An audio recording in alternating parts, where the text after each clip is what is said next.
Luz Sideral, reflexão filosófica a serviço do bem-estar do ser humano e dos espíritos eternos. Edição de número 48, o tema Evangelho e Apocalipse como filosofia de vida, programa número 10. Apresentado por mim, Adaide Alves, com a participação de amigos da Luz Sideral e da grande audiência na Terra e nas moradas celestiais do universo. Bom, prosseguimos na série vitoriosa Evangelho e Apocalipse de Jesus como filosofia de vida. E vale aqui uma breve explicação da minha parte, sobre as nossas sinceras intenções. Não é o de rivalizar, concorrer nesta série com quem quer que seja na explicação do Evangelho e do Apocalipse, mas sim o de colaborar com todos os demais estudiosos no assunto, que são muitos pelo mundo, graças a Deus. E vale ressaltar que o programa Luz Sideral não tem nenhuma pretensão de bater o martelo sobre nenhum tema, nenhum ensinamento, ou seja, os nossos temas ficam sempre no campo da reflexão e não da suposta verdade pétrea. Não. O dono da verdade, como se diz aí no ditado popular, é Deus no universo e Jesus na Terra e no seu satélite lunar. Bem, dito isso, go ahead, vamos em frente analisando o último livro da Bíblia Sagrada, uma carta de Deus transmitida por Jesus a toda a humanidade.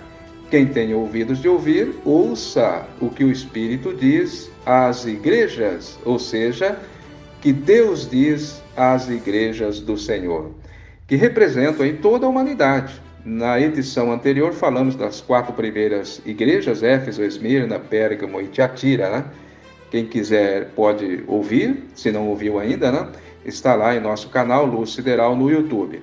Aproveita e clica lá também no inscrever-se para receber aí o aviso das nossas edições que vão surgindo aí e não se paga nada, viu? O canal inclusive é desmonetizado. Todos os que atuam no Luz Sideral são voluntários para ficarmos aí bem dentro daquela máxima bíblica: dai de graça o que de graça recebeis. Vamos então às 3 últimas igrejas das 7 igrejas da Ásia, denominadas assim por nosso Senhor Jesus Cristo, ao apóstolo e evangelista João, conhecido também como discípulo amado. Aliás, foi o único evangelista que registrou o novo mandamento do Cristo: amai-vos uns aos outros como eu vos amei. João 13:34. Ok? Vamos à leitura do capítulo 3 do Apocalipse, nos versículos do 1 ao 22. Na versão do escritor Paiva Neto, as 3 últimas igrejas, Sardes, Filadélfia e Laodiceia.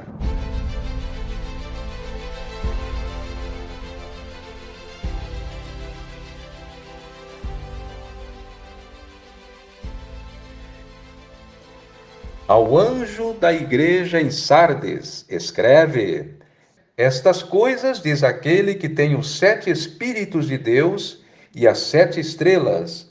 Conheço as tuas obras, tens a reputação de que estás vivo, entretanto estás morto.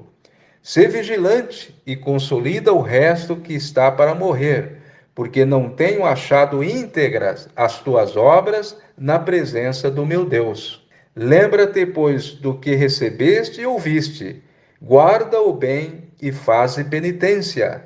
Portanto, se não vigiares, virei como ladrão, e não reconhecerás de modo algum em que hora me levantarei contra ti. Tens, contudo, em Sardes umas poucas pessoas que não contaminaram as suas vestiduras e andarão de branco junto comigo, pois são dignas disto. O vencedor será assim vestido com roupas brancas, e de modo algum apagarei o seu nome do livro da vida eterna. Pelo contrário, confessarei o seu nome diante do meu Pai e diante dos seus anjos. Quem tem ouvidos de ouvir, ouça o que o Espírito diz às igrejas do Senhor.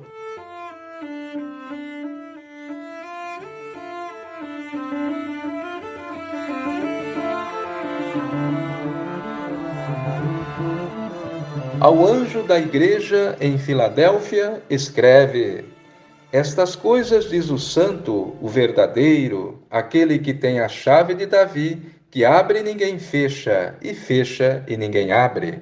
Conheço as tuas obras, eis que tenho posto diante de ti uma porta aberta, e que tens pouca força. Entretanto, guardaste a minha palavra e não negaste o meu nome.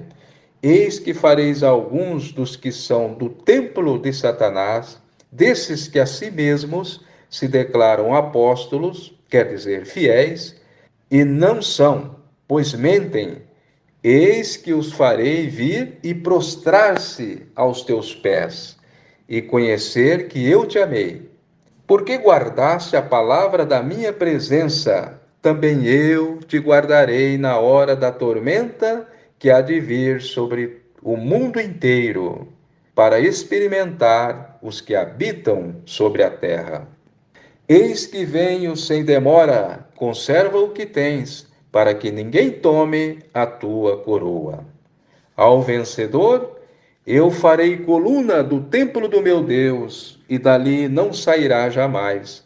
Gravarei também sobre ele o nome do meu Deus, e o nome da cidade do meu Deus, a nova Jerusalém que desce do céu, vinda da parte do meu Deus, e o meu novo nome. Quem tem ouvidos de ouvir, ouça o que o Espírito diz às igrejas do Senhor.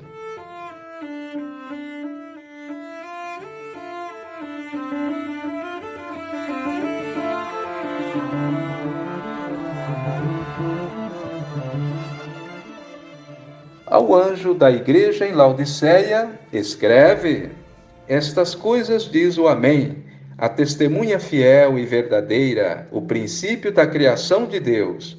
Conheço as tuas obras, que nem és frio nem quente. Quem dera fosses frio ou quente.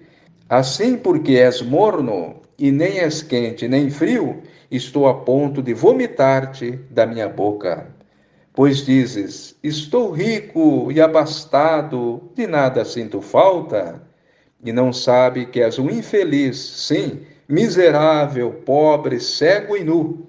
Aconselho-te que de mim compres ouro refinado pelo fogo, para te fazeres realmente rico e trajares vestiduras brancas, a fim de que não seja manifesta a vergonha da tua nudez. E colírio para ungires os teus olhos, a fim de que vejas com perfeição. Aqueles a quem amo, repreendo e castigo. Sê, pois, zeloso e arrepende-te. Eis que estou à porta e bato. Se alguém ouvir a minha voz e abri-la para mim, entrarei em sua casa e cearei com ele e ele comigo. Ao vencedor, eu farei sentar-se comigo no meu trono, assim como também eu venci e me sentei com meu Pai no seu trono de glória. Quem tem ouvidos de ouvir, ouça o que o Espírito diz às igrejas do Senhor.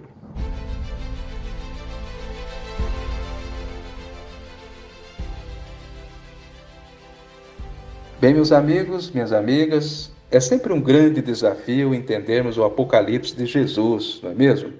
Mas não impossível, porque ele é justamente uma revelação e seu autor tem autoridade, né, no céu e na terra para conferir essas revelações contidas neste livro a quem o estudá-lo com humildade, verdade e imparcialidade na alma.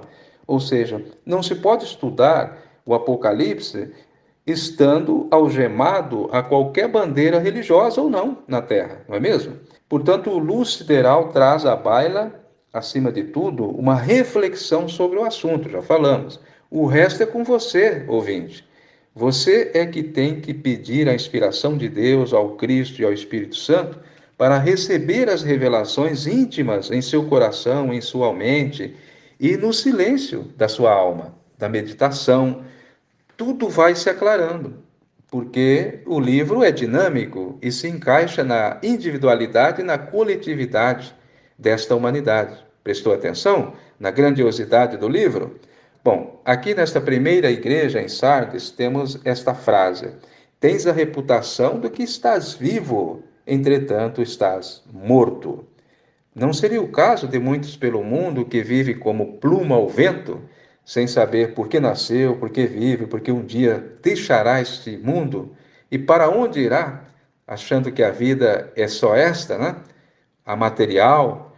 Mas quando acredita, é preciso também viver como se acreditasse. Porque não adianta acreditar numa vida espiritual, ou seja, acreditar nas muitas moradas do universo, como disse o Cristo, e viver dominado pelo estresse do mundo material, pelo capitalismo selvagem, pela ganância, né? Onde vale tudo para levar vantagem sobre o seu próximo.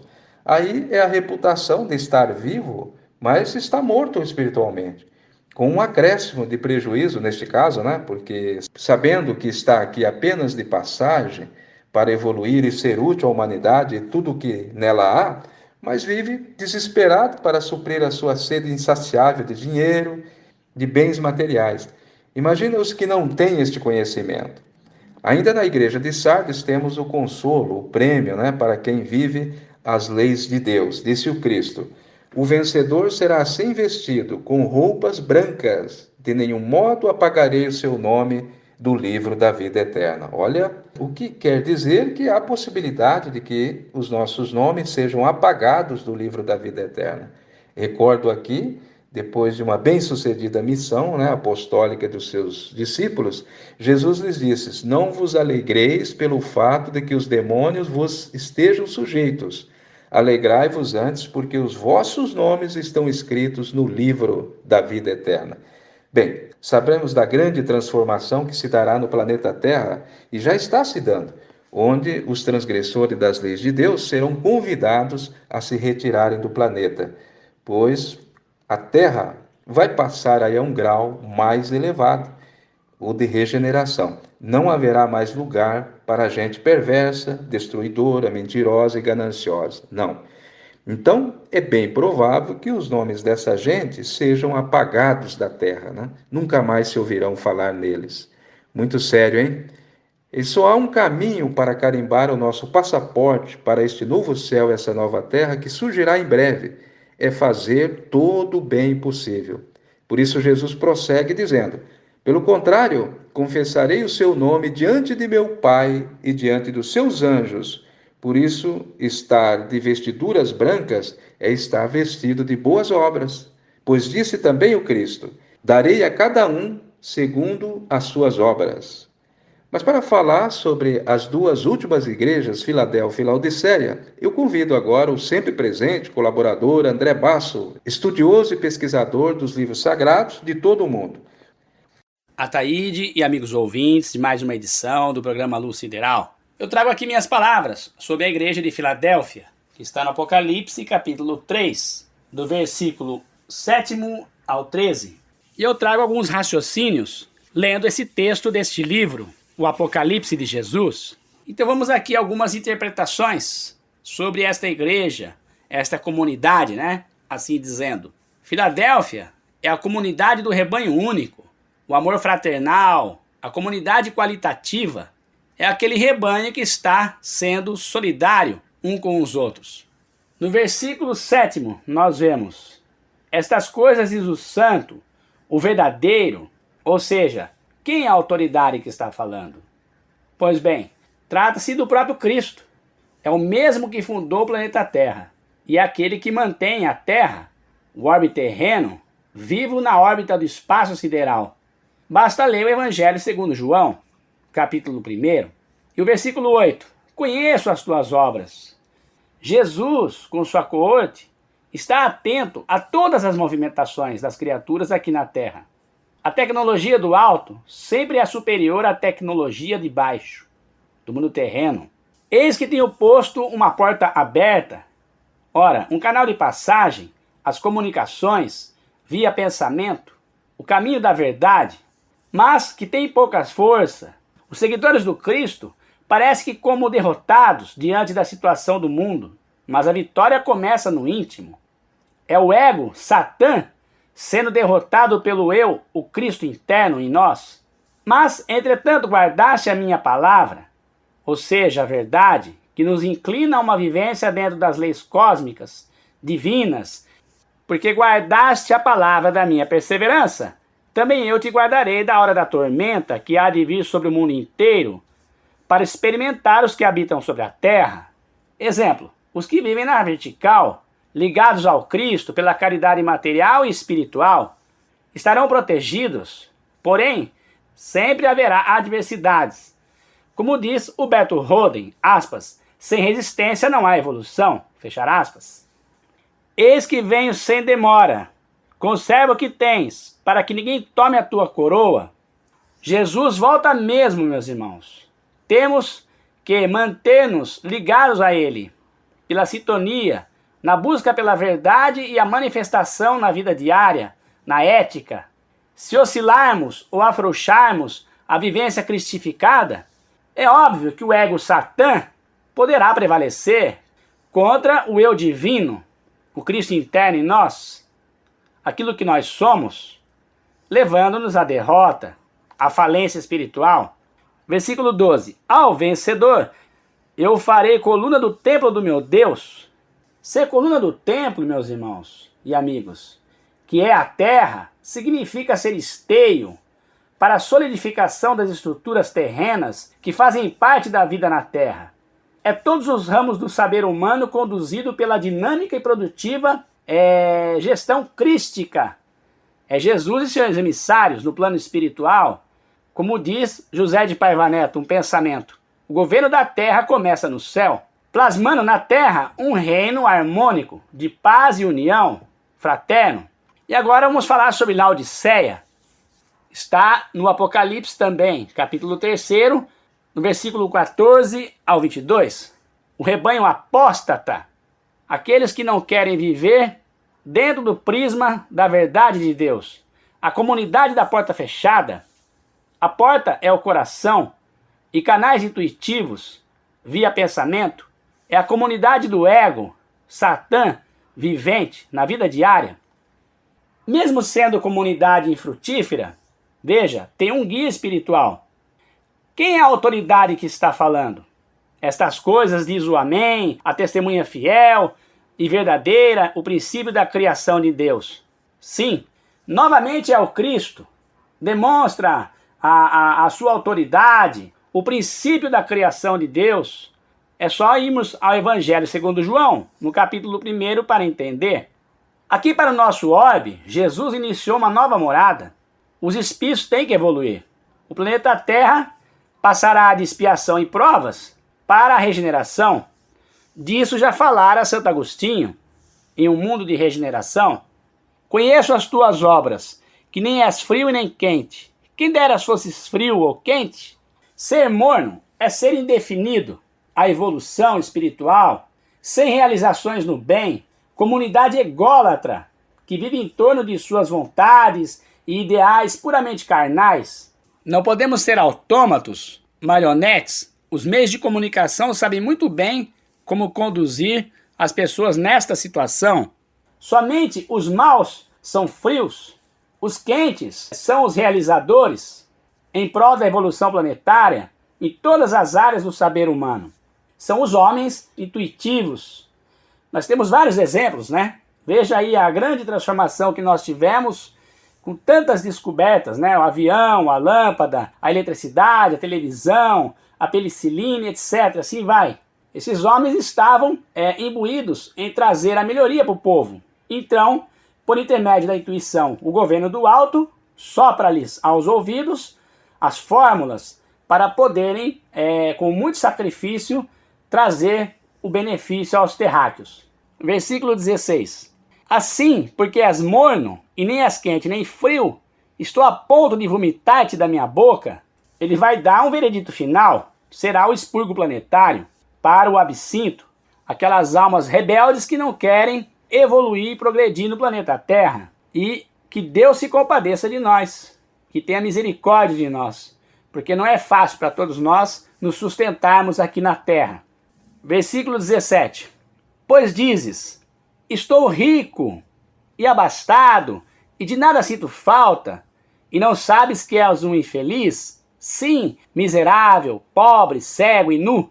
São os que confiam somente no dinheiro, nas riquezas humanas, no mundo material. Jesus sugere aqui que nós compremos ouro refinado pelo fogo, ou seja, conhecimento espiritual, trazido por ele e por seus emissários que vieram depois dele. o conhecimento que liberta, que cristifica a criatura, o templo de Deus, a igreja humana, porém espírito. Versículo 18. Aconselho-te que de mim compres ouro refinado pelo fogo, para te fazeres realmente rico e trajares vestiduras brancas. Ou seja, ouro refinado, os ensinamentos exteriorizados da vivência cristificada, nas leis cósmicas, divinas, a verdade de Deus mesmo, trazidas pelos intuídos e vividos na fé realizadora, é como uma espécie de colírio para enxergar a vida sob um prisma diferente, elevado, para chegar à perfeição, dentro dos limites do plano traçado, para um estágio em que o Cristo espera aos espíritos para permanecer aqui na Terra. Um mundo que será levado à categoria de regeneração. Versículo 19. Porque aos que amo, repreendo e castigo. Se põe zeloso e arrepende-te já. Na verdade, nós sofremos por pensarmos e agirmos fora das leis cósmicas divinas. A lei de causa e efeito, como misericórdia de Deus, nos faz reencarnar para obter oportunidades de reciclagem espiritual. Ora, a todo instante, podemos se arrepender verdadeiramente. Temos exemplos como Zaqueu, no Evangelho segundo Lucas, capítulo 19, e o filho pródigo, no Evangelho segundo Lucas, capítulo 15, versículos 11 a 32. Versículo 20. Eis que estou à porta e bato. Se alguém ouvir a minha voz e abri-la para mim, entrarei em sua casa e cearei com ele e ele comigo. Lembremos-nos, na primeira carta aos Coríntios, capítulo 3, versículos 16 e 17, aspas, diz o apóstolo Paulo, não sabeis vós que sois o templo de Deus e que o Espírito de Deus habita em vós? Se alguém destruir o templo de Deus, Deus o destruirá, porque o templo de Deus, que sois vós, é santo. E lembremos-nos também da conversa de Jesus com a mulher samaritana, no Evangelho segundo João. Jesus diz a ela, Deus é Espírito. Isso é muito importante. Jesus sempre está disposto a cooperar aos que fizerem a metanoia, ou seja, a conversão verdadeira. É a mudança de comportamento dos valores errôneos, malignos, para uma vivência numa ética crística, fazendo assim sucumbir o ego satã pelo eu crístico.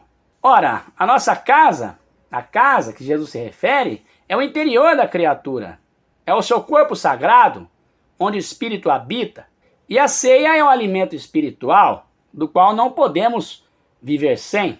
Ao vencedor, eu farei sentar-se comigo no meu trono, assim como eu também venci e me sentei com meu Pai no seu trono de glória. Quer dizer, permanência na terra. Resistirão ao expurgo planetário, ou seja, o vômito que Jesus fala é ao absinto, a um planeta inferior, aonde haverá choro e ranger de dentes. Bom, o recado está sendo dado. Um abraço a todos. Ok, obrigado André Basso, e vale reforçar então as palavras do divino filósofo Jesus, aquele que prometeu retornar aos olhos humanos, com certeza o fará, e ele disse aos perseverantes no bem da igreja em Filadélfia, porque guardaste a palavra da minha perseverança, também eu te guardarei na hora da tormenta que há de vir sobre o mundo inteiro, para experimentar os que habitam sobre a terra. Que forte, hein, gente, essa palavra? Mas Jesus sabia e sabe o que está dizendo, né? A lei do retorno não poupará esta humanidade, colherá exatamente o que semeou, né? E depois ele completa na igreja em Laodiceia dizendo, ao vencedor eu farei sentar-se comigo no meu trono, assim como também eu venci e me sentei com meu Pai no seu trono de glória. Quanta honra, hein, gente? Sentar-se com o Cristo em seu trono. É ter os poderes do próprio Cristo, né? Digamos assim. Reflita aí você, prezado ouvinte, prezado ouvinte. Bom, agradeço, ficamos por aqui. Faremos uma pausa nesta série, porque na próxima edição vamos trazer um pouco de poesia do nosso Luz Sideral, a tradicional e permanente Poemas da Vida, mas os grandes ensinamentos, as mais belas reflexões continuam na forma lírica. Então, muito obrigado pela sua audiência e muita luz sideral na sua vida. Até a próxima!